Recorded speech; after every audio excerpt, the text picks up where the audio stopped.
often left with a wound that is difficult to heal. Michael Reuter is one of these people who is an overcomer.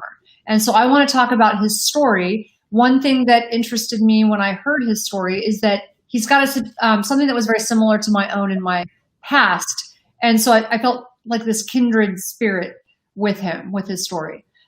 He's got a fascinating story that begins with the horror of finding his uncle, who was also his best friend, murdered. Then his mental health struggle started from there. He was almost 2 years sober, but still struggling with mental illness, PTSD, depression, anxiety, suicidal thoughts, etc. But through a long and traumatic journey, Michael found himself suffering alone in the darkness and not really finding a way out. But now he inspires others to get out of the darkness and end their suffering in silence. He's an entertainer wannabe, speaker, creator, mental health awareness advocate, and against all odds, a successful entrepreneur. So welcome, Michael. Thank you for having me. I appreciate it. Oh, absolutely. So when I heard your story, so I'm understanding that you're the successful business person, but your passion is really helping people, which you have this passion story, and on the side, you are creating a documentary about your journey.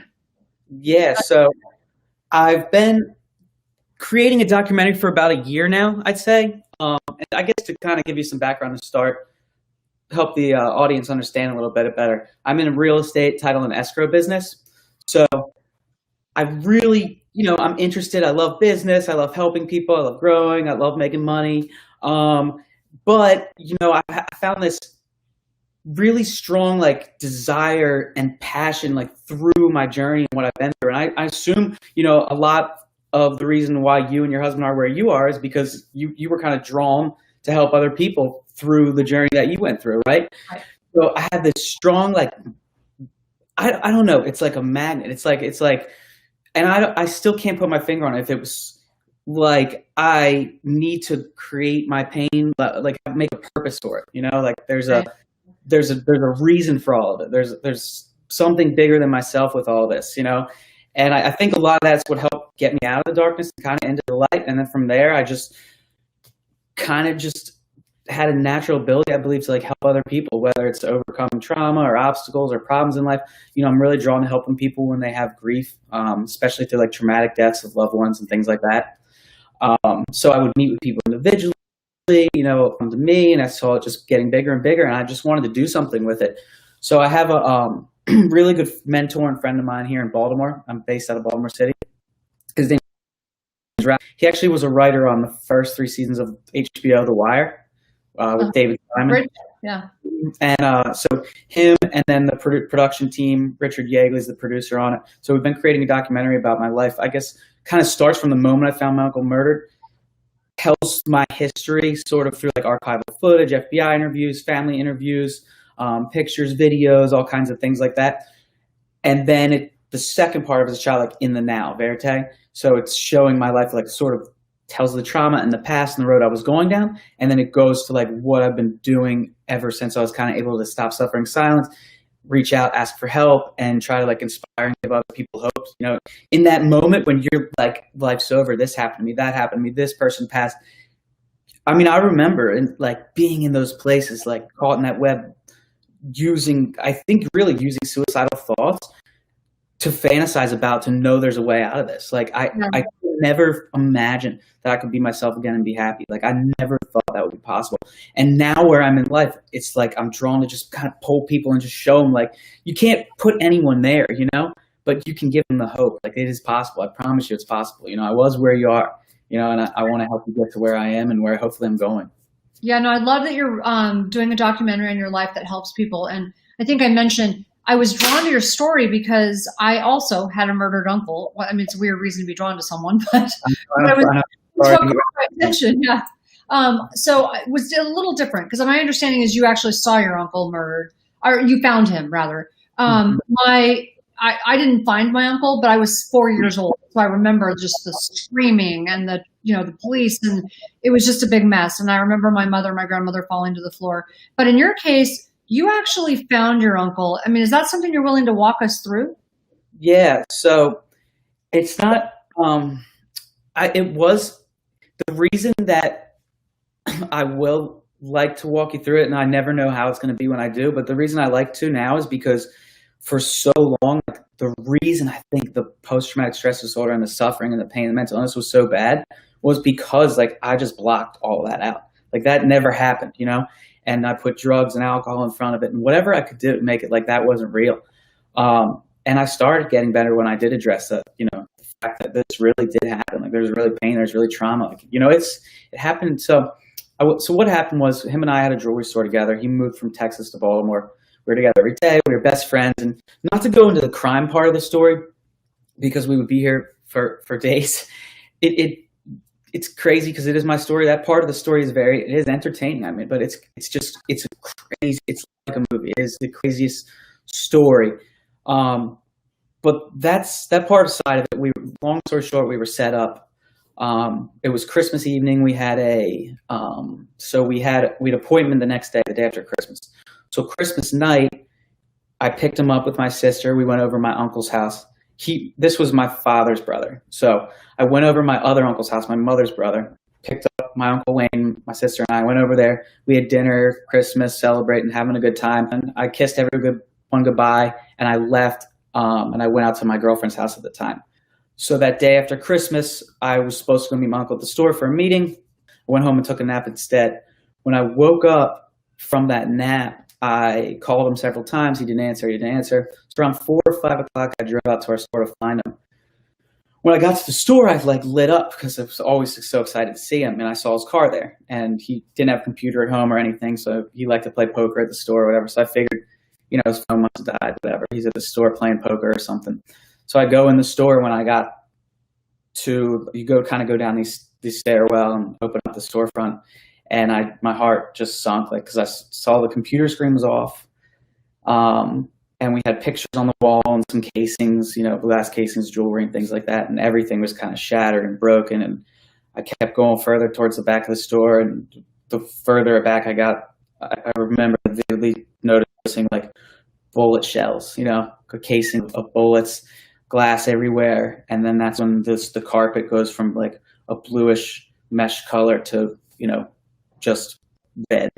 And it was a deep, dark red. That's a lot where the trauma comes from, is that the stuff images I can't get out of my head, but that red mixed in with that blue. And then, you know, ultimately I went to the back, the person had drug him back there. And that's where I found him laying there, face down. He had 10 shots in his head and 5 shots in his body. So I got down on my knees. I turned around, I held his face in my lap. And that's where the trauma really comes from real bad, that moment right there. And then from that moment, you know, I put him back down and I went and grabbed our gun and I ran around and I looked everywhere and it kind of unfolded from there. The police came and then the story goes on and on and on and on. So you already said you sort of went into an addiction phase because of trying to block that out. What did you do to treat the PTSD? You know, how did you finally treat it? So at first I treated it myself, and anyone listening, this is what I say to people is like, first I drank, you know, I was a social drinker in college and growing up, and I liked to party. I liked to have a good time. So I drank, and after my uncle was killed, I started drinking to a different level. You know, it was like just numb myself. Like I didn't want to be alive. I didn't want to think. Yeah. If I was, I needed to be numb. And then drinking wasn't enough. So I got into cocaine and other drugs, mostly cocaine and alcohol, but the drinking to keep me going and keep me numb, and the cocaine kept me sharp and kept me doing whatever I wanted to do. And it was bad. I mean, and it just gets progressively worse. Like you think you can I could never imagine, I'm telling you, ever thinking I was going to become like an addict, right? Or an alcoholic. Like I never would have thought that. And they say it can happen to anyone. Like it can happen to anybody, especially if you're using it to like hide something else. Yeah. And it just got a hold of me, and it was like I needed it to survive. Like I thought I did. I truly did, because I knew once I got rid of that, then I had to face this stuff, you know? So I eventually, you know, I didn't even really notice it for a long time. I kind of just was abusive with alcohol and drugs and kind of tried to go about my life until years and years and years and years went by. And then more trauma occurred. You know, my father's death and a lot of my grandparents died right after him. So it starts stacking. We call that stacking. Yeah. And that's when like the whole I was playing victim. Yeah. how could this happen to me? How could that happen to me? I'm doomed. You're waiting for what's going to happen next, right? Instead of living. And then anything bad that happens, you're just hurting yourself more, going deeper and darker. That's what I try to warn people about now. Like the drinking and the numbing or the drugging or whatever you're doing unhealthy to not deal with your pain and your trauma and your suffering. Like you have to, here's the analogy I tell people. You're digging yourself a deeper ditch, right? And you're going further down into a hole and further down into a hole. And when you want to finally try to get better and be better, you got to climb to the surface, which is real hard to get back up there. For me, it was getting rid of the drugs and the alcohol and go day by day and climb up to the surface. And then from there, you can start to finally work on yourself. But getting back. What did you do? Did you go to AA? Did you go to therapy? Did you see a psychiatrist? It was unique how it really happened. After my father passed, his father died, then my other grandmother died, then my other grandfather. So my dad's dad died right after him. Then my mom's mom died right after her. Then my dad's mom died right after her. So 3 of them in a row right after my father. He buried all them. Then that was 2016. Then I was working with the FBI and the United States Attorney's Office to help convict the person who killed my uncle because I knew him. We met a bunch of times. That's a whole nother story, like I'd said before. So I promised myself, like, I need to be strong and like help these people. I need to get justice for my family. Like I promised my father on his deathbed, like I will get justice for Uncle Wayne, right? So So I just stopped. Like I just stopped on willpower alone. And I went a whole year up until the date when I had to face this monster in a courtroom and he was finally convicted of my uncle's murder. And willpower alone was enough with those things driving me, like with knowing like that I got to do this for my uncle and my dad and my family members, and I got to carry this on my shoulders. Every day I wanted to drink, I wanted to get high every day, but I wouldn't do it because I knew I had this mission. After that ended, like that day, when he was finally convicted of my uncle's murder, I started drinking and using again. I thought it was fine. It was all behind me. But then again, I didn't have a purpose in life anymore. And then it was even worse than it was before. Sort of like soldiers when they're at war. And then the war ends, they're dead on purpose. Yeah. And my brother says that. He was like, man, I knew what Michael saw. Like, I know most people never are going to come back from that. Mm-hmm.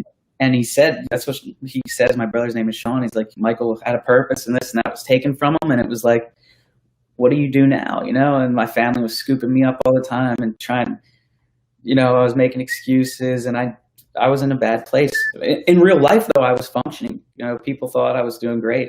My business was running. Which was even harder because you're acting, which is very, very difficult to portray someone when inside you're just miserable and suffering.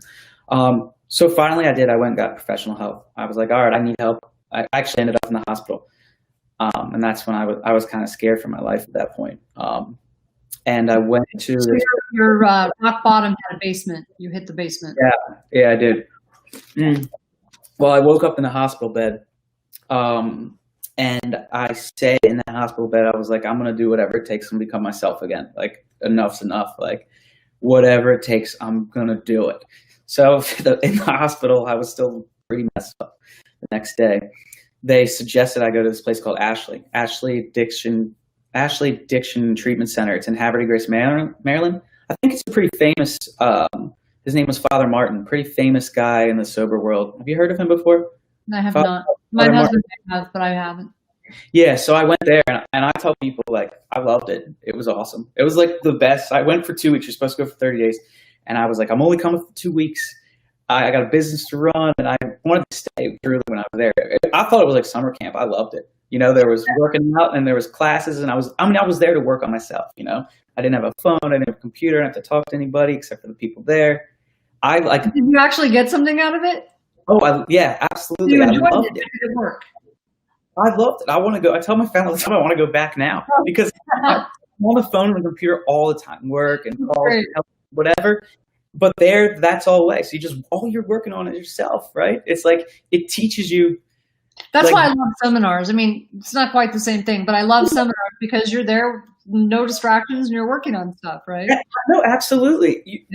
You're totally right. And when someone like I was looking at your Instagram page and your website and stuff, and a lot of the things that you and your husband do, people get in because it's like an escape, and it's sort of a guidance for them. It's like, oh my gosh, when something clicks, sort of like if someone's listening to your content or your book that's coming out with it's for eating, right? Healthy eating.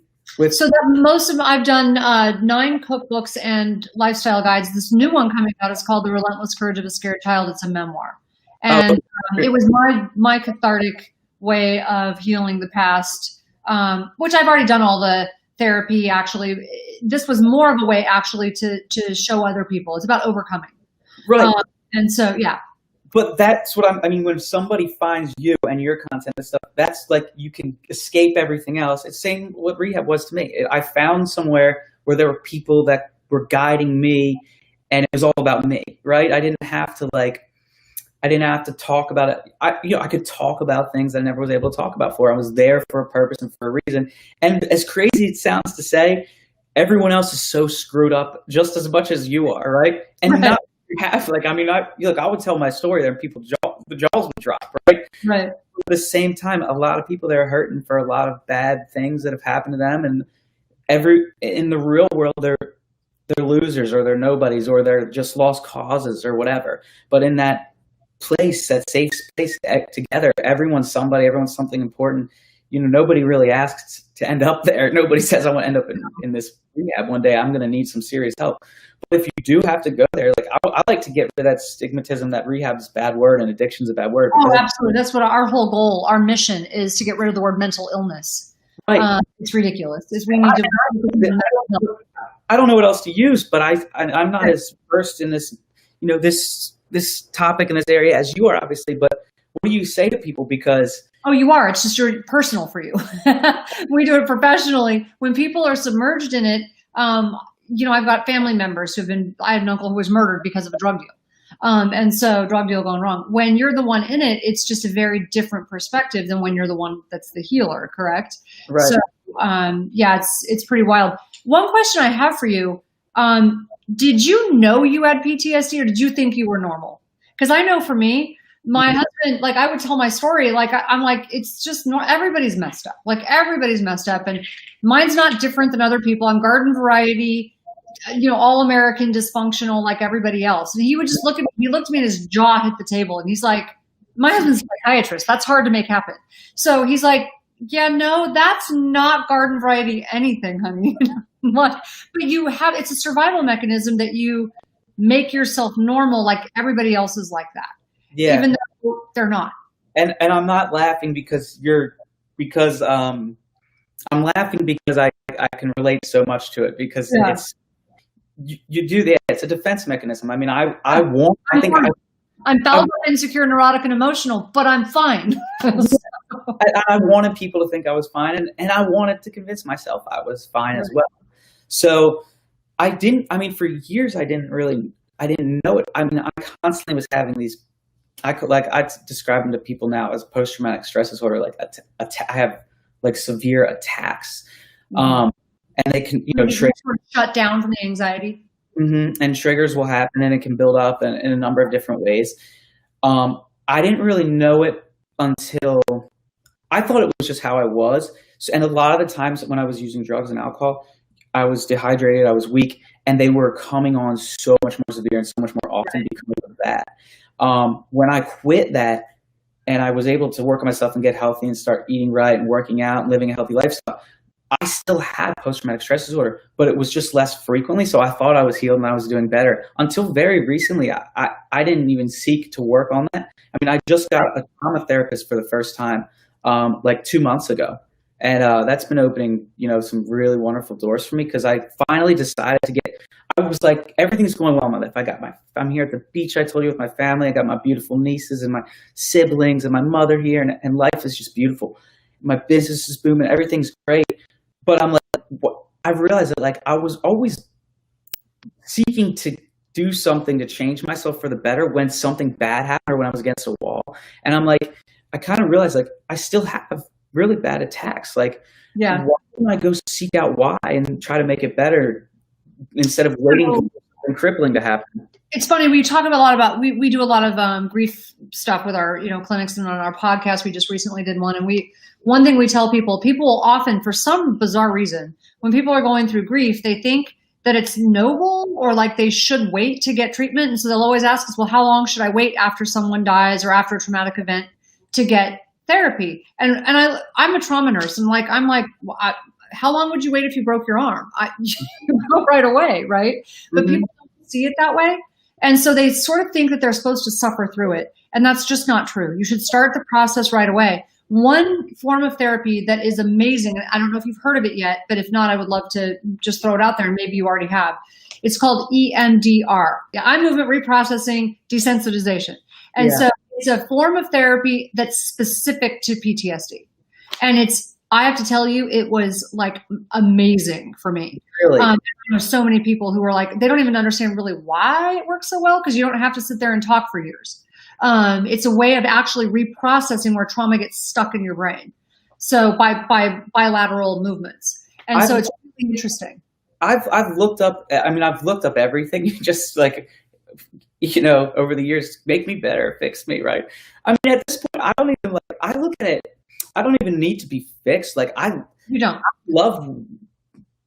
Look, I would take everything back and be an alcoholic right now if my uncle and my father were downstairs with the rest of my family in a heartbeat. But of where I am, and I wouldn't be where I am without the pain and the trauma and all this stuff, and I used to want to fit in and be normal, but now I don't want to be normal. I want to be, not just ordinary, but I want to be extra special. I want to be unique. I want to be able to help other people. I have this extreme fire and burning inside of me. And it's because of what I've been through that's forced me to be who I am today. So, I don't think I'm not searching for a way just to wake up every day and be able to live my life. There's a reason why I push so hard, and I'm so passionate about, what I do in life, and, where I want to be, and the people I love and the people I want to help. So it's not even necessarily fixing the post-traumatic stress attacks for me are really scary. I had one recently where I was eating an acai bowl mixed with the berries, and it was the bluish blueberry color and the reddish, it looked a bit of the berry looked like blood mixed into the carpet. I had been experiencing some anxiety. And I could see that carpet of when I found my uncle from all those years before. And I had this crazy, I was scared of the world. I was 10 minutes from my house with my girlfriend. We have to go home. I was dry heaving, basically, throwing up. And I had to throw away the acai. I couldn't even look at it. And I'm like, are you scared to go home? She's like, what do you mean? We're 10 minutes off the road. I'm like, aren't you scared of the world right now? You get so scared. You need to get to a safe place. After I experience it, I feel like I'm going to die. Everything in my life, I'm discombobulated. I can't form, sentences correctly. Everything that you think could go wrong or go bad in your life, you start assuming the worst of everything. Coronavirus. I love my mother so much. She's 70. What if she caught it today? She was out somewhere. I know it. And you just that sounds like a panic attack. Yeah. Panic mixed with post-traumatic stress. Yeah. And my therapist told me this. He said, post-traumatic stress or stress, anxiety, whatever, is what a lot of people have. It's when it limits your ability to live a regular life. And I said, well, I have to pull off the road sometimes and this and that. Right. And that's why we would say to get treatment, because you'll never forget it. You're never going to forget what happened to you. But being able to not have it control you, but you control it, so that you can use that pain for purpose. Right. So that, that would be the reason to sort of be able to bring it in. You say it much better than I do. That's exactly. I like the pain because I like using it for a purpose. I want to be someone special in this world that helps. You just don't want it to control you, though, right? Exactly. But I don't want it to control me, no. Because it's scary. It definitely is. And to have that gift. However, my sobriety is threatened when I have those attacks, panic attacks, anxiety attacks, depression, post-traumatic stress triggers, things like that. Right. And that's when you want to just take it and make it go away. It's a quick fix, but I know how dark of a road that can lead down. So it's hard. That's the big challenge for me. I'm coming up on 2 years sober now. Congratulations. No, it's thank you for sharing your story. That's a very powerful and very obviously dramatic story. And I think when you share your story, pain shared is pain divided. So when other people are able to hear it, and that's one of the reasons I wrote mine, wasn't just as a catharsis for me, but when other people hear it. One woman came up to me at a convention and she said, I was waiting, I was with my husband, who lots of people know him, not as many people know me. And so I was just waiting. What's that? I said it looks like they do from looking you guys up. You have Oh, also. thank you. And so, but I was waiting for him. He just got off stage. He was speaking, and there were 3,500 people in the room he was speaking to, and so he had a line of people he was signing books for, and I was waiting. And this woman came up to me and she said, "I was hoping you'd be here." And I said, "Oh yeah, we're here." I thought she meant us as a couple, and she's like, "No, you." And I said, "Me." And she was from, I forget where in Africa, but she was from somewhere in Africa. And she said, I have been following you and I've read everything that you've written and I've been following everything you do because I always think to myself, if she can do it, I can do it. She said, I pray every day that God will do for my life what he did for yours.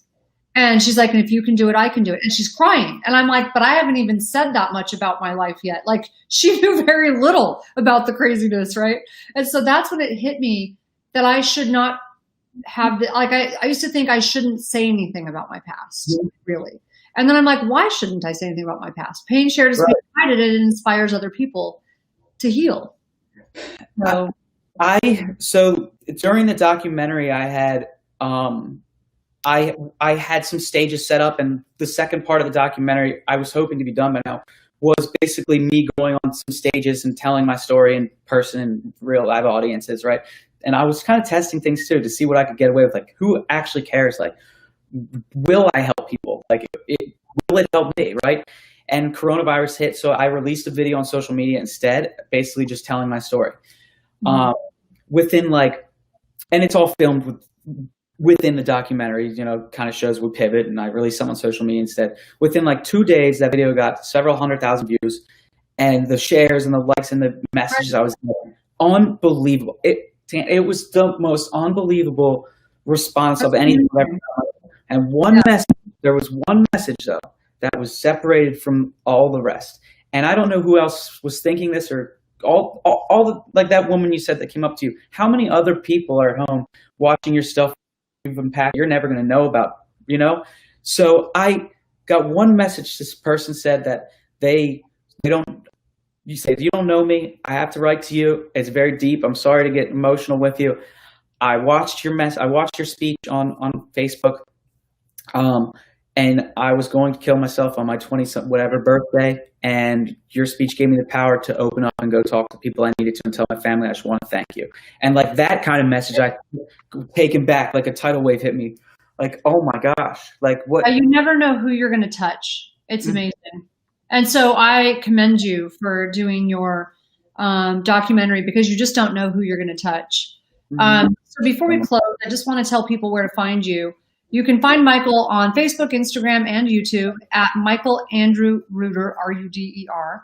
And, if you're struggling with the results of trauma, PTSD, anxiety, depression, addiction, it sounds like you like to chat with people. We also have therapists, EMDR therapists, and physicians. If you're having, thoughts of hurting yourself or someone else, please reach out. There's, people who are willing to help, and the number you can call is 844-818-0616. And I just am so grateful to you for what you do, Michael, and thank you for being here. I'm so grateful for you inviting me on and giving me this this channel to be able to speak and be a part of your show. I truly am. And I look, I've watched what you guys do. I know before you're doing more doctors and stuff. I think it's great. You were a regular person. Now you're an extraordinary. Thank you so much. I really appreciate it from the bottom of my heart.